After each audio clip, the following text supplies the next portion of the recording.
Hi everyone, welcome back to Shine Classes. First of all good evening to everyone. कैसे हैं friends? बढ़िया है। I hope बढ़िया होंगे, मज़े होंगे। आजकल तो यूपी में मौसम और बिजली दोनों एकदम तड़ाक पे लगी हुई है कि हम लोग को फंसाएगी। बारिश भी हो रही है हल्की हल्की, और बिजली का भी सीन है। फिलहाल मेरे यहाँ तो नहीं है, लेकिन और लोगों के यहाँ है तो थोड़ा बहुत है। कोई नहीं, इसलिए बहुत ज़्यादा मैं सोच रही थी लाइव करने को आज, बट नहीं किया क्योंकि जो है मुझे मालूम था कि लाइट का इशू रहेगा तो बच्चे शायद क्लास ना ले पाए, फिर इतनी मेहनत में करूँ फालतू का, इसलिए नहीं किया मैंने। चलिए फिर शुरुआत करते हैं, क्लासेस कर लेंगे अगर हो सके तो पॉसिबल है, वरना आप लोग देख लीजिएगा जैसा भी है। आइए बात करते हैं यहाँ पर हम क्या पढ़ने वाले हैं। यहाँ पर मैं आपको अधिगम का, जो आपका शिक्षण अधिगम, उसके प्रश्न लेकर आई हूँ, उसके ऑब्जेक्टिव क्वेश्चंस लेकर आई हूँ। ध्यान रखिए, आपको जितनी भी चीज़ें 50 नंबर के पेपरों में है, इनका 15 ऑब्जेक्टिव आएगा। तो 50 नंबर का 15, इसका 15, उसका 15, 3 15 15 करके आएंगे। तो ये 50 नंबर के पेपर को सबसे हल्के में मत लीजिएगा, क्योंकि आपका जो मेरिट बनता है 90% तक का ना, वो इन तीनों से ही ज़्यादातर बनता है। बाकी सब में हम लोग 15 20, आप कितना भी पढ़ के जाओ, बहुत रेयर केस में कि अच्छा कोई नंबर चेक करके टीचर दे दिया है, नहीं तो 25 30 वाले में 20 तक पहुंचाते हैं, बस उसके ऊपर बहुत कम ही देते हैं। कभी कभी दे देते हैं, किसी किसी को मिलता है, नहीं तो 20 21, 18, 20 21 ऐसे देते हैं। यही 3 पेपर ऐसे होते हैं जो 46 48 49 तक जाते हैं। तो ध्यान रखिएगा कि आपको अगर अपना वो गोल करना है ना, तो आपको इन तीनों में खूब भर भर, और हम इन्हीं तीनों में ना बी कॉपी तक भी जाते हैं, भर भर के लिख भी पाते हैं। लिखते हैं तो नंबर मिलता है, काम होता है। बाकी पेपरों में थोड़ा थोड़ा पूछा है तो उसमें आप क्या ही लिखोगे, संज्ञा का एक उदाहरण पूछे तो कितना लिख दोगे। तो इसलिए ध्यान रखो कि इन पेपरों को ज़रूर से ज़रूर पढ़ो, समझो, बकायदा रिवीजन करो, काम हो जाएगा। आप जुड़े हैं इस वक्त शादी क्लास के साथ। हम अपनी क्लास को कर रहे हैं शाम को 4 बजे। ध्यान रखिएगा, हर चीज़ को पढ़िए, सीखिए, समझिए।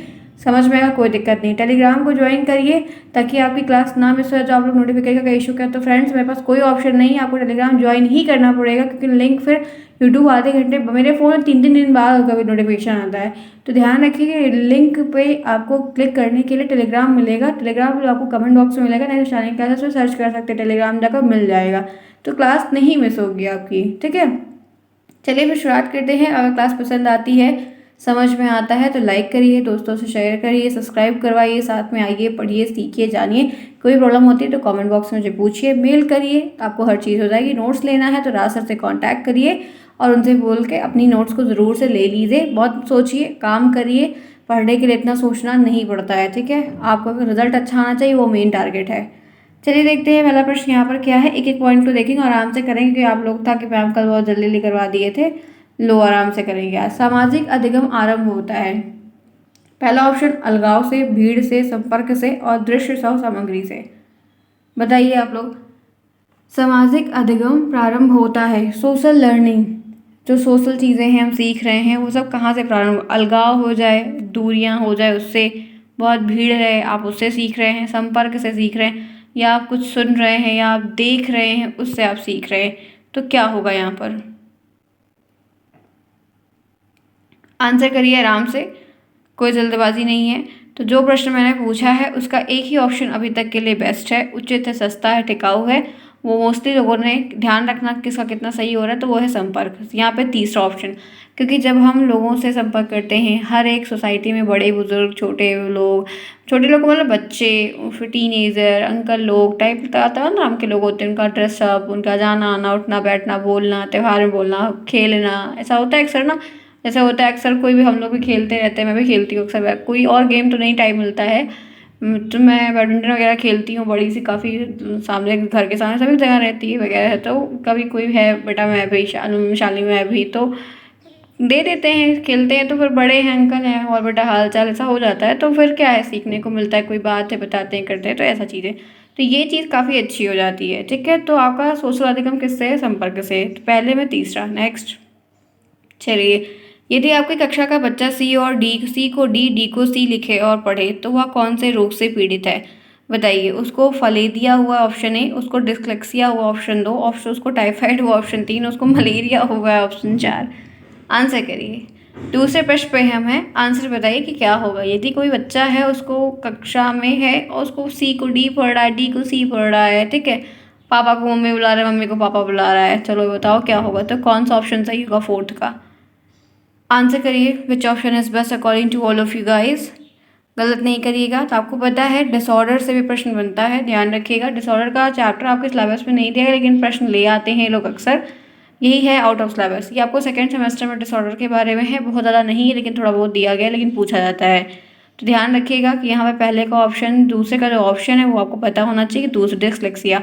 कोई बच्चा अगर सी को डी पढ़ रहा है, डी को ई पढ़ रहा है, तो ऐसा कुछ उसको मतभेद है, कन्फ्यूजन है, तो वो डिसलेक्सिया से ग्रसित है, जिसकी वजह से ये ऐसी गलतियाँ वो कर रहा है, दोहरा रहा है। नेक्स्ट देखिए तीसरा, कौन सा सीखना है स्थायी सीखना है, ऐसा इसमें से कौन सा एक सीखना है जो परमानेंट सीखना है।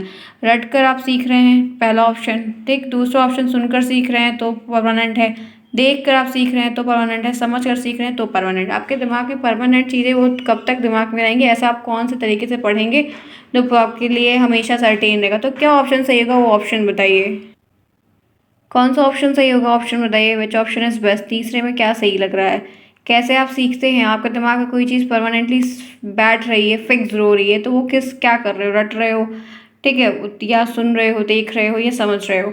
तो फ्रेंड्स जितने ऑप्शन दिए हैं वो हमारे ख्याल से ज़्यादा बेस्ट क्या है बताइए, समझना वाला फोर्थ। जब कोई चीज़ हम अंडरस्टैंड कर रहे हैं एकदम पॉइंट टू पॉइंट, हर एक बारी को ध्यान से देख रहे हैं, तो शायद ही हम कभी उस चीज़ को भूल सकते हैं, अदरवाइज वो चीज़ें हमें याद रहती हैं, वो हमारे दिमाग में ज़्यादा टाइम रहती है इन कंपेरिजन टू जो हम रट रहे हैं। रट्टा मारने में क्या है, अब इतने सारे सेमेस्टर्स पढ़े, ग्रेजुएशन किया, इसको किया, उसको किया, काफ़ी कुछ पढ़ा, तो क्या सब कुछ याद है, बस बड़ा बड़ा मोटा मोटा जो चीज़ मेन है, जो बहुत स्पेशल है वो याद है। जो ऐसी चीज़ें हैं बस पेपर दिया पास, वो सब थोड़ी याद रहता है। फिर याद होता तो आज में हम कहाँ होते, ठीक है। तो याद नहीं रहता है, जो जो चीज़ें समझते हैं वो हमें याद रहती। तीसरे में चौथा, नेक्स्ट, वाइगोत्स्की साहब से मिले हैं कि नहीं मिले हैं, नहीं मिले हो तो मिल लीजिए, उससे मिले होंगे क्योंकि इनकी मुलाकात मैंने आपसे बहुत पहले करवा चुकी है, इनके बारे में भी काफ़ी कुछ बता दिया है मैंने।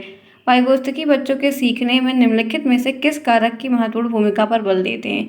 सामाजिक फैक्टर, वो चाहते हैं कि बच्चों में सोशलाइजेशन का गुण, सोशल चीज़ें ज़्यादा हों, या वो चाहते हैं कि बच्चों में नैतिक हो। नैतिक का मतलब कि सत्य है कि नहीं है, क्या पापपूर्ण बच्चों को नैतिक मतलब समझते हैं, मोरल चीज़ें, सत्य है असत्य है, और क्या है, अच्छा है नहीं है, बुरा है, ये सारा अनुभव।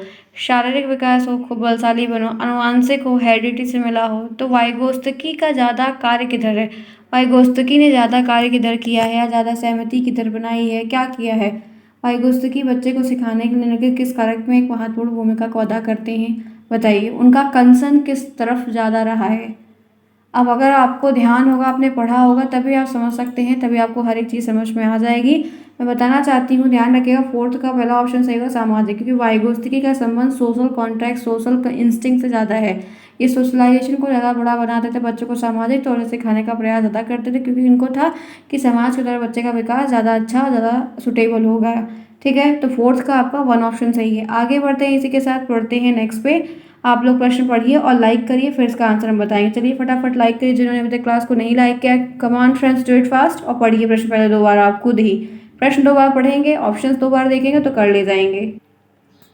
बताइए क्या होगा, पहला ऑप्शन है बैठने का, प्रश्न पहले पढ़ लो, निम्नलिखित में से कौन सा शिक्षक से संबंधित अधिगम को प्रभावित करने वाला एक कारक है। शिक्षक से संबंधित अधिगम को प्रभावित करने वाला कारक, बैठने की उचित व्यवस्था, शिक्षण अधिगम संस्थानों की उपलब्धता, विषय वस्तु या अधिगम अनुभव की प्रकृति, और विषय वस्तु में प्रवीणता।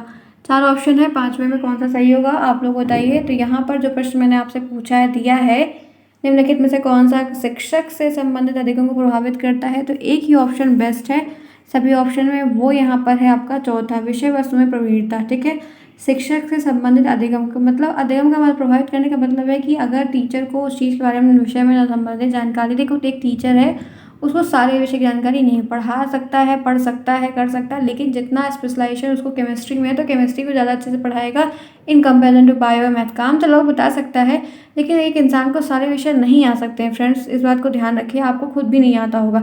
क्या 8 सेमेस्टर, आपको 4 सेमेस्टर में 8 सब्जेक्ट मिलेंगे, तो क्या आपको सारे आते, नहीं आते।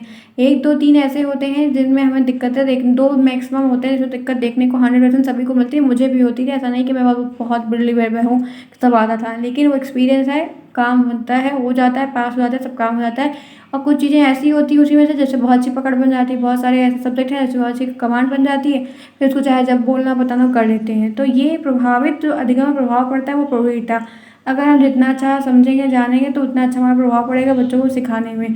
तो ये ऑप्शन आपका बेस्ट है सारे ऑप्शनों में से।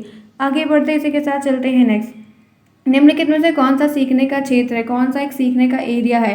पहला ऑप्शन अनुभविक एरिया, दूसरा ऑप्शन भावात्मक, तीसरा आध्यात्मिक, चौथा व्यावसायिक। 6 में क्या होगा, प्रश्न को 2 बार पढ़िए, ऑप्शंस को देखिए किसका कितना सही हो रहा है, इन प्रश्नों से बताइएगा। गलत नहीं करना है किसी को, ध्यान रखिएगा आप ही के लिए चीज़ें हैं।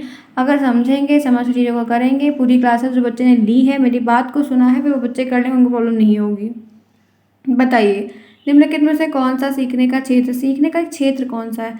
अनुभविक क्षेत्र है, भावात्मक क्षेत्र है, आध्यात्मिक है, व्यावसायिक है? क्या आपको उचित लग रहा है, बेस्ट लग रहा है, सही लग रहा है सबसे ज़्यादा?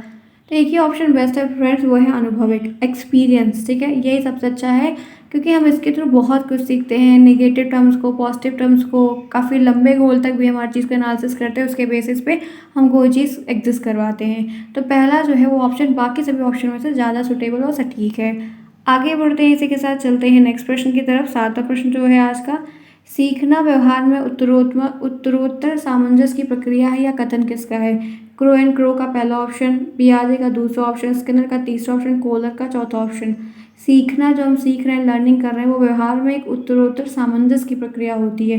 तो ये कथन किसने दिया है या किसने कहा है, ये हमें जानना है। क्या आपको सही लग रहा है बताइए, कौन सा ऑप्शन आपको उचित लग रहा है, क्या आप प्रेफर करना चाहेंगे? 7वें में क्या होगा, आंसर करिए, किसने कहा है? कथन के प्रश्न आते हैं, इस बात को ध्यान रखिएगा, बहुविकल्पी आपको लिखने को और ऐसे भी कथन वाले आते हैं, 100% आते हैं, दो एक दो लिखने को हर बार आते हैं। अब इस बार ना आए तो वो आपकी अच्छी किस्मत है फिलहाल के लिए। 7th बताइए क्या होगा? तो 7th में एक ही ऑप्शन बेस्ट है, आपको पता है ये स्किनर साहब ने कहा है, बुहास फ्रेडरिक स्किनर का पूरा नाम है BF स्किनर। 7th में तीसरा जिसका है उनका सही है। आगे बढ़ते हैं, नेक्स्ट देखते हैं। व्यवहारवादी विचारक कौन? व्यवहारवादी बिहेवियरिस्ट कहलाते हैं। वॉटसन है, पियाजे हैं, कोहलर है और ब्रूनर है, जेरोम ब्रूनर इनका पूरा नाम है। 8वें में क्या होगा? आंसर पढ़िए, प्रश्न पढ़िए, उत्तर दीजिए, अपना काउंट भी करते रहिए किसका क्या सही होगा, फिर हर चीज़ बेस्ट हो जाएगी। बताइए क्या होगा, क्या सही लग रहा है आपको? बताइए कौन सा ऑप्शन सही है आपको यहाँ पर? तो एक ही ऑप्शन बेस्ट नहीं पता है तो ध्यान से सुन लीजिए। आपका 8th जो मैंने पूछा है इसका वॉटसन है। ठीक है, वॉटसन है, JB वॉटसन इनका पूरा नाम है। 8th में 1 होगा। आगे चलते हैं, गेस्टाल्ट का अर्थ क्या होता है? पहला ऑप्शन संज्ञा, दूसरा ऑप्शन अनुबंधन, तीसरा ऑप्शन निराकार और चौथा ऑप्शन पूर्ण आकार। बताइए क्या गेस्टाल्ट का मतलब क्या होता है? आंसर करिए, गेस्टाल्ट का मतलब क्या होता है? आप लोगों ने काफ़ी आंसर दिए हैं, आप लोग बताते हैं, इतना आप लोग का सही हो रहा है, मैंने देखा था कमेंट में। चलो बहुत अच्छी बात है, ठीक है, बहुत अच्छी बात है, आप लोग काउंटिंग कर रहे हो, पढ़ रहे हो, डेवलपमेंट हो रहा है, ऐसे हो जाएगा फ्रेंड्स, घबराओ नहीं। पहले शुरुआत में लगता है कि नहीं आ रहा है, नहीं आ रहा है, बट वहाँ पर जब बैठते एग्जाम देने ना, तो हम फिर हर चीज़ को कर ले जाते हैं, हमें कोई बहुत बड़ी प्रॉब्लम नहीं देखने को मिलती है। वो हम लोग एनालिसिस हो जाता है, ऐसे ऑप्शंस दे दिए जाते हैं तो हम कर लेते हैं। तो मत परेशान होए कि हमसे नहीं हो पाएगा, नहीं, देखिए कुछ चीज़ें याद करनी पड़ेगी, जैसे संस्कृत में है, कथन वाले हैं, तो ऐसे बहुत सारी चीज़ें फ्रेंड्स सबको याद करनी पड़ती हैं, आपको भी याद करनी पड़ेगी। हर चीज़ के लिए सोल्यूशन या ट्रिक्स नहीं अवेलेबल है, तो कुछ चीज़ें ऐसे धीरे करके याद करना प्रयास करिए तो ही चीज़ें याद हो जाएंगी। आप दिखाइए, जैसे यहाँ पर गेस्टाल्ट का पूरा अर्थ क्या होता है, तो आपने पढ़ा है, यहाँ गिलफोर्ड के बारे में आपको नाम बताया था 19 में, आपका पता है 9th में क्या सही होगा मालूम है आपका? 4th आएगा, पूर्ण आकृति, पूर्णाकार, पूर्ण आकृति, संपूर्ण, ऐसे गेस्टाल्ट का मतलब होता है, तो लिखा रहेगा, लिखने को भी आ सकता है, तो ध्यान रखें गेस्टाल्ट का मतलब है 4th। 9वें में आपका 4 ऑप्शन सही होगा। आगे बढ़ते हैं इसी के साथ 10th। चलिए 10th देखिए क्या है। सुल्तान नामक चिंपैंजी पर परीक्षण करने वाले मनोवैज्ञानिक नाम। सुल्तान के ऊपर किसने ये ट्रायल किया था? Skinner option A, Kohler option B, Woodworth option 3 और जो वॉटसन ऑप्शन 4। कोहलर नाम का एक चिंपैंजी था, चिंपैंजी के सारे बेचारे जानवरों के ऊपर लोग काफ़ी ज़्यादा प्रयोग किए थे एक थेसिस को, थ्योरी को देने के लिए। कोई बात नहीं, जो किया सो किया, हमारे हाथ में नहीं है। अभी आप बताइए कि वो किसने किया था? पढ़ाया है आपको, बहुत अच्छी स्टोरी थी, केले वाली स्टोरी थी, ठीक है, बताया, याद आ रहा है कि नहीं याद आ रहा है? सारे नियम सिद्धांत ये सब मैंने बहुत बखूबी एक्सप्लेन किया है। वीडियोज अगर आप भूल रहे हैं तो प्लेलिस्ट बनी हुई है सभी की, नया पढ़ाई है, आप वहाँ से देखना स्टार्ट करिए, आपको हर चीज़ समझ में आ जाएगी। जिन बच्चों ने नोट्स भी लिया है उसमें बहुत बेहतरीन तरीके से हर चीज़ मेंशन की गई है और उनसे संबंधित प्रश्न भी वहाँ पर बहुत दिए गए हैं। तो बताइए आप क्या होगा यहाँ पर, किसने किया था? तो यहाँ पर ध्यान रखिएगा 10th प्रश्न का आपका दूसरा कोहलर ने किया था, ठीक है, कोहलर ने किया था, ध्यान रखिएगा, भूलिएगा नहीं। तो फिर कुत्ते ने किस पे किया, मतलब कुत्ते के ऊपर किसने किया था, बिल्ली के ऊपर किसने किया था, कबूतर के ऊपर किसने किया, चूहों के ऊपर किसने किया था? तो ये आप ध्यान रखिएगा कि अभी ऐसे ये पूछा है तो ये भी पूछ सकता है कि कोहलर ने किस जानवर के ऊपर प्रयोग किया था। तो ये आपको चिंपैंजी का नाम को सुल्तान नाम था इसका, तो ध्यान रखिएगा। एक प्रश्न ये भी बनता है कि जो चिंपैंजी का प्रयोग किया गया था उसमें उस चिंपैंजी का नाम क्या, क्योंकि सुल्तान नाम से साइकोलॉजी में बड़ा फेमस है मतलब बंदर। चलिए आगे, आगे चले सोच लीजिए एक विषय में कुत्ते और बंदर भी फेमस हो गए हैं, हमें फिर मेहनत तो करनी ही चाहिए। 10th हो गया, आगे चलो। सीखने के नियमों के प्रतिपादक कौन है? प्रतिपादक वही जन्मकर्ता, कौन ले आया? प्रतिपादक कौन है? पहला ऑप्शन है फ्रायड ले आए, स्किनर ले आए, एडलर ले आए, थॉर्नडाइक ले। सीखने के नियम भी मैंने आपको बताए हैं, पढ़ाए हैं, हर एक चीज़ पढ़ाया, फिर प्रश्न करवा रही हूँ। और ये किसी सीरीज से नहीं लिया है, मैंने एक एक प्रश्न जब पढ़ती हूँ बताती हूँ, वो उस वक्त भी बताया था ऐसा प्रश्न बन जाएगा, ऐसा प्रश्न बन जाएगा, तो वही सारे प्रश्न मैं बनाती हूँ, लिखती हूँ, तब आपको करवाती हूँ। तो ध्यान रखिए, क्योंकि सीरीज में बहुत गलत दिया रहता है, सीरीज में वही पेपर के प्रश्न दिए रहते हैं, उनसे हमारा काम नहीं चलता, आउट ऑफ चीज़ें आती हैं तो हम फंस जाते हैं। इसीलिए आपको कई तरीके से करवा रहे हैं हम, ठीक है। और जो कि आपको कोई नहीं करवाएगा, इस बात को आप बहुत ही प्रॉपर तरीके से ध्यान रखिएगा। 11th में क्या होगा? तो 11th में एक ही ऑप्शन सही है, वो है फोर्थ, थॉर्नडाइक। EL थॉर्नडाइक इनका पूरा नाम है, ध्यान रखिएगा। आज हम आराम से करवा रहे हैं, कल आप ही लोगों ने कहा मैम बहुत तेज़ करवाती हैं, बहुत तेज़ बोल बोल के करवा दिया है, तो हम आराम से कर रहे हैं। आप मत कहिएगा कि मैम थोड़ा तेज़ करिए, एक ही चीज़ हो सकती है, या तो तेज़ ले लो या तो धीरे ले लो, ठीक है। मैं बल्कि धीरे ही बताई थी, मैंने कहा कभी मेरी कभी मौका मिला दिखाएंगे, कभी मेरे को मीटिंग करते देख लोगे ना तो उस दिन सोचोगे अरे बाप रे कैसे बोलता है इंसान, क्योंकि करना पड़ता है ना, बाहर लोगों से क्लाइंट से बातें करनी है तो इतना धीरे धीरे बोलेंगे तो कितना घंटा तो हम ही ले लेंगे, हम अकेले थोड़ी रहते, बहुत सारे लोग रहते हैं। चलिए आगे आगे बढ़ते हैं। इसी के साथ बहुत काम रहता है फ्रेंड्स, काम काम काम, लेकिन जो पढ़ो अच्छे से पढ़ लो ताकि यूटिलाइज कर पाओ, वही बेस्ट है आपके लिए। 12th देखिए, प्रयास और त्रुटि में सबसे महत्वपूर्ण क्या था? अभ्यास, प्रेरणा, लक्ष्य, वाद विवाद, बताइए। प्रयास ट्रायल एंड एरर मेथड कहलाता है, इंग्लिश में कहते हैं, तो इसमें सबसे इम्पोर्टेंट क्या था बताइए? क्या था सबसे बखूबी, सबसे बेस्ट सही क्या था? हम इसमें पढ़े तो क्या पढ़े, तो एक ही चीज़ हमने बहुत ही गौर करके अच्छे से पढ़ी और समझी। ऑप्शन है वो अभ्यास, प्रैक्टिस। इसमें हमें यही बताया गया है, जैसे कहते हैं ना कि एक कोई कहावत है, करत करत अभ्यास जड़ में हो सुजान, ऐसा कुछ कह के, पूरा क्लियर नहीं याद आ रहा है मुझे, पापा मेरे अक्सर बोलते हैं फ़िलहाल के लिए, और लेकिन वही इंग्लिश वाला याद है, प्रैक्टिस मेक्स मैन परफेक्ट। तो यहाँ पर ये चीज़ जो नियम है उस बात पर एकदम लागू होती है, हम जिस भी चीज़ जितनी प्रैक्टिस करते हैं, हमें क्विट नहीं करना चाहिए जल्दी से। हम भी बहुत सारी लैंग्वेज सीखते रहते हैं, जो कुछ आता है वो तो आता ही, बहुत सारी भाषा हम सीखते रहते हैं, हम लोगों को सीखना पड़ता है कोडिंग करने के लिए। तो कभी कभी लगता है अरे यार कहाँ फंस गए, इतना टफ है, बार बार छोटी सी मिस्टेक होती है, एक कॉमा गलत कर देते हैं अगर ना तो एरर दिखा देता है, तो इतना मेहनत कर आँख फोड़नी पड़ती है, उसमें आँख लगाना पड़ता है, छोटा छोटा कोड रहता है, लेकिन बाद में आ जाता है, उस वक्त बहुत दर्द होता है, शायद छोड़ो यार ऐसा लगता है। तो यही है कि अभ्यास करने से फिर वो चीज़ें आ जाती है, 1-1.5 महीने बाद वो चीज़ें आ जाती है, तो काम हो जाता है, ठीक है। तो ये आपका 12th का वन ऑप्शन है। नेक्स्ट चलते हैं फिर 13 में, आइए देखें, तत्परता का नियम किसने दिया है? स्किनर पहला ऑप्शन, थॉर्नडाइक दूसरा, एबिंगहॉस और पावलोव। 13, तत्परता का नियम किसने दिया? किसने तत्पर होना, रेडीनेस होना, एक प्रकार से हर चीज़ के लिए तैयार रहना। जो हर चीज़ के लिए तैयार होता है ना वो ऐसे ही होता है, फिर वो चीज़ काफ़ी उसको लगता है कि उसको हंगर है, भूख है, भूख जिसको है, तो फिर अगर भूख लगी है अगर ना, तो फिर सब छोड़ छाड़ के एक तरफ जाओगे, पहले कुछ खाओगे, कुछ नहीं बचा तो रोटी रखी रहेगी तो रोटी ही खाओगे सभी लोग, वो अक्सर होता है। भूख लगे तो दिमाग काम करना नहीं होता है को, तो फिर तो ये कुछ ना कुछ चाहिए, चाहे जो चाहिए लेकिन चाहिए। तो भूख हो ना तो पाते हैं, भूख जब खाना खा लेते हैं, एक ही रोटी खा लें चाहे जिससे खा लें, ठीक है, तो फिर भूख शांत होती है। इस तरह से भूख होगी तो आप हर चीज़ सीखोगे। तो तत्परता का नियम भी कहीं इन सब बातों पर लागू होता है। 13 का ऑप्शन जो है वो थॉर्नडाइक का तत्परता का नियम, प्रयास का नियम, अभ्यास का नियम, मुख्य नियम, गौर नियम, सब ध्यान रखिए कौन दिया प्रतिपादक कौन है, क्या क्या कहे हैं उन नियमों में, वो बात क्लियर होगी तो आप कर ले जाएंगे डेफिनेटली। नेक्स्ट आइए 14, बार बार दोहराने से अधिगम को बढ़ावा मिलता है या किस नियम से इसकी पुष्टि होती है? जब हम किसी चीज़ को बार बार repeat and repeat, round and round, round and again and again हम उस चीज़ को करते हैं तो अधिगम को बढ़ावा मिलता है, हमारी जो लर्निंग है वो इंक्रीमेंट होता है, लर्निंग होती है, हम उसमें परिपक्व होते जाते हैं, उसमें और सीखते जाते हैं, एक्सपीरियंस हमें सिखा देता है। तो वो किस नियम से? अभ्यास के नियम से, प्रयास के नियम से, दोहराने के नियम से, या अनुकरण के नियम से?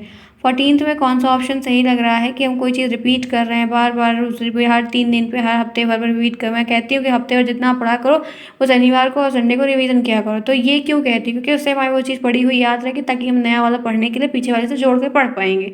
तो वही यहाँ पर भी है। तो बार बार जब हम दोहराने के से अधिगम हमारा मजबूत हो रहा है, दृढ़ हो रहा है, बढ़ावा मिल रहा है, हम सीख पा रहे हैं, तो अभ्यास का नियम हमारा ज़्यादा है, क्योंकि बार बार हम कोई चीज़ दोहरा रहे हैं तो वो अभ्यास में आएगी, प्रैक्टिस में आएगी, हम जितना प्रैक्टिस करेंगे उतना बखूबी सीख जाएंगे, हमारा काम जो है वो आसान हो जाएगा। 14 तक क्लियर? क्लास पसंद आई, समझ में आया? चलो फटाफट लाइक करो, कम ऑन। मंदिर में आना है तो घंटी तो ज़रूर बजाना है। टीचिंग आप लोगों की हो गई, आप लोग आई थिंक हो गई होगी। जिसकी नहीं हुई है परेशान ना होइए, कॉलेज में कांटेक्ट ज़रूर रखिए वो आओ, क्योंकि एग्ज़ाम का भी अब सिनेरियो अप्रैल में होगा। हमें तो पूरी उम्मीद है कि अप्रैल में एग्ज़ाम हो जाएगा, तो उसके लिए तैयार रहिए। ठीक है, क्लियर है? तो अप्रैल में एग्ज़ाम आपके हो जाएंगे, तो तैयार रहिए। अब ध्यान रखिएगा, बहुत वक्त नहीं मिलेगा, ज़्यादा टाइम भी नहीं है, 15 दिन 10 दिन और बचे हैं मार्च में, फिर अप्रैल से एग्ज़ाम होगा। तो इसके लिए प्रिपरेशन करना, राइटिंग करना शुरू करिए। चलते हैं बढ़ते हैं, फिर लास्ट क्वेश्चन और देखते हैं, जो कि 15th यहाँ पर है। ये आज का लास्ट प्रश्न होगा। 15 आपका इस पेपर में आएगा, 15 मैं भी आपको करवा रही हूँ। अधिगम में वृद्धि की जाती है, ऑप्शन है विटामिन देकर। अधिगम में आपको लर्निंग ग्रोथ करवानी है, तो क्या आप विटामिन की गोलियाँ खिलाएंगे, विदेश में भेज कर उसको सिखाएंगे, प्रोत्साहन देंगे, कि कोई नहीं? तो 15th में जितना ऑप्शन दिया है और जो प्रश्न मैंने पूछा है उसके हिसाब से आपको पता होना चाहिए कि अगर हमको किसी भी सब्जेक्ट की लर्निंग करवानी, कोई भी विषय है, टॉपिक है, थ्योरी, प्रैक्टिकल है, कुछ भी है, तो हम उसको प्रोत्साहन देंगे, मोटिवेट करेंगे, रास्ता दिखाएंगे, गाइड करेंगे, तो वो चीज़ें होंगी, ना कि उसको कोई विटामिन की गोली या कोई कैप्सूल सिरप पिला के हम उसको कुछ सिखा सकते हैं। ध्यान रखिएगा। तो 15 का आपका तीसरा ऑप्शन सही है। तो ये आपके प्रश्न हो गए करेक्ट। 15 में से किसका कितना सही हुआ? मुझे उम्मीद है कि आज आप लोगों में से 15 में से अच्छा नंबर गेन किए होंगे। कौन बच्चा कितना गेन किया कमेंट बॉक्स में ज़रूर बताइएगा। कोई प्रॉब्लम होती है मिलिए, फिर बात करिए। रात की 9 बजे की जो क्लास है हम वो फिर से करेंगे, ताकि आपको हर एक चीज़ सिखाई जाए, बताई जाए। अपने टाइम पे आने का प्रयास करिए, देखिए, सीखिए। कोई दिक्कत होती है तो बताइएगा। मिलते हैं नेक्स्ट में, तब तक के लिए take care, bye bye, see you soon.